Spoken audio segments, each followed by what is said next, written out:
Your spiritual awakening is going to cost you. Okay, it's going to cost you your old life, your old friends, your old habits, your old belief systems. Okay, you can't take it all with you when you're going through a very accelerated, energetic transformation. When you are awakening to your soul is redirecting you into a different timeline, into a different pathway, where you can't really bring everything with you because there's not enough space. You have to build the space for your soul to guide you to this new timeline, to this new version of yourself that you're becoming. And when you are experiencing a spiritual awakening, you're learning all sorts of new aspects about yourself, new habits that you're wanting to implement into your life, new thought patterns. And a lot of these old friends that you had aren't necessarily going to align with these habits, with these thoughts, with these ideas that you want to implement, that you want to go towards. And in fact, some of them might actually resist or project their own insecurities about where you're heading because they can see that you're growing. And these are the type of people that you might have to let go in the process. And it's not personal. It's not a personal thing where you have to build up resentment about these people. It's just a natural, energetic process of you shifting into a new version of you, shifting into a more soul-aligned version of yourself. So you might have to say your goodbyes to certain people, or at least take up space. Take space for yourself so that you can connect with your soul without all this extra noise and distortion. You might find yourself taking a lot of time to yourself, kind of hermiting away, going out in nature and taking time to really listen to what your soul needs. For me, I had to listen to Jamie. I had to listen to what Jamie was speaking to me. Not only to the old version of Jamie, my inner child, speaking to me about what pains I was suppressing throughout my life. Because all that starts coming up when you're going through an awakening. All this old pain and insecurity and times that you were left alone and times that you were hurt as a child.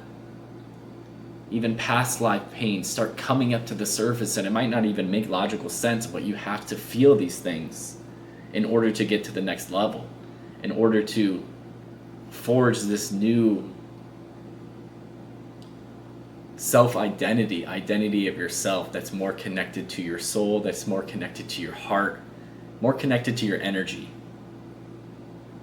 I know when I first started going through my awakening, I felt a lot of guilt because I was kind of ghosting a lot of friends. I wasn't answering phone calls, I wasn't answering texts, and I was just hermiting away, which I had a bad habit of doing. Sometimes I can still do that because I just have this natural pull to go within, to connect with myself, or else I feel like I'm losing myself in the process.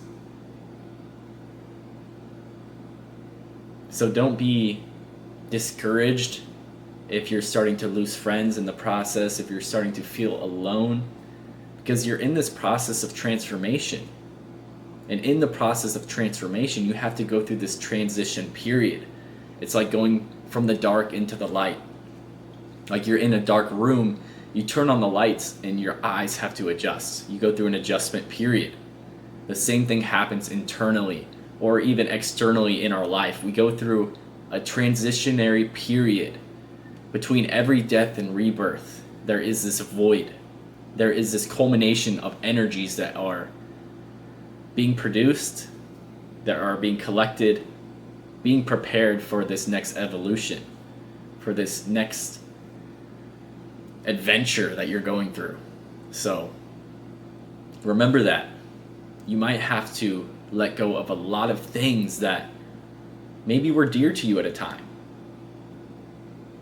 Maybe you had a sentimental value to certain friends or certain places, environments that you have to let go in order to align with your purpose, to align with your soul. And you might feel some guilt, you might feel some resistance. It's uncomfortable.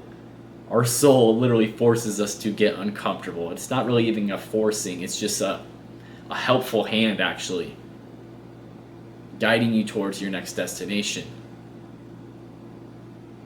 Reminding you that consciousness is always changing form, always transforming, and this is just a part of this same evolutionary process. This primordial energy moving through and expressing itself in new ways, and we are always changing forms, whether that be on a mental level, our thoughts changing forms, on a cellular level, creating new cells, which actually happens by creating new thought forms as well, but by creating new energy also, creating more life force in the body. And as you're going through this spiritual awakening, you're connecting to new energy. You're receiving new energy from the universal energy that's all around us. Your channel's opening more, so you're starting to experience new extrasensory perceptions, starting to experience telepathy. Synchronicities are adding up, piling up just all around you. You're seeing 1111 all the time because you're connecting with the universal flow of energy. And just like we're letting go of certain people in our life that, that we can't keep around because maybe they just aren't meant to go where you're meant to go right now. Maybe you'll meet up with them again in the future. Maybe you won't. Maybe in another life. In these connections, some of them are dear to us, to our heart. Some of them were powerful heart connections. Some of them we have memories with that we don't want to let go. But it'll be worth the new friends that you create, bonds with, connections with, that are more aligned with your soul's journey right now, with your evolution. You might meet up with those friends in the future as well. Moving into the unknown is also equivalent to allowing your soul to take the driver's seat. Because the mind operates only on what is known, what is logically collected in the mind, what has been experienced before. But in your spiritual awakening, you're being expanded into new experiences, things that you haven't experienced before, that will be refreshing, that will be fulfilling to yourself. Instead of staying in the same mundane life on autopilot, living in beta wave frequencies and just kind of living in a dull sense of reality, not feeling that life force flowing through you. So that's why, our spiritual awakening requires us to face the uncomfortable, requires us to continue to let go what may not be serving us, what may be still attached to certain limiting beliefs and certain habits as well. You'll find that the negative effects of certain habits become amplified and amplified until you no longer can ignore how they are holding you back, how they are blocking your connection, how they are not allowing you to live at your fullest. Like when I first started going through my awakening, I noticed how certain foods were affecting my body. They started really affecting my stomach, making me feel just like shit, basically. Making me feel like I had this brain fog and this really bad stomach pains were coming up when I would eat certain foods because they were no longer agreeing with my body. Intuitively, my body was rejecting these foods, and you'll notice that your body has this built-in intuition, and it will start rejecting certain things in your life. It can start rejecting people. It can start rejecting habits. I remember I used to smoke green every day. I used to smoke weed all day, every day.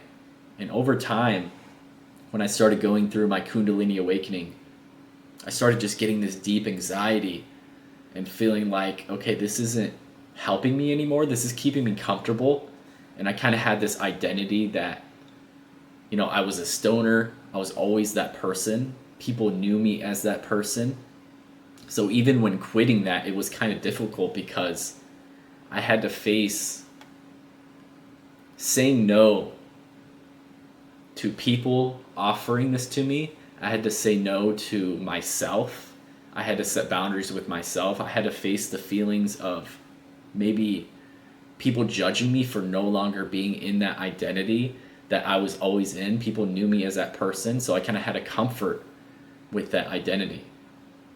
And that's the thing with spiritual awakening. It transforms your sense of identity.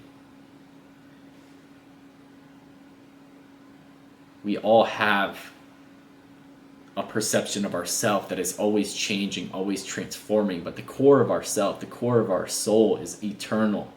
It cannot be named, it cannot be identified with any word or name. Jamie, my name is Jamie, but that's not the totality of myself. But it's a name I enjoy. I like this name. I don't plan on changing it anytime soon.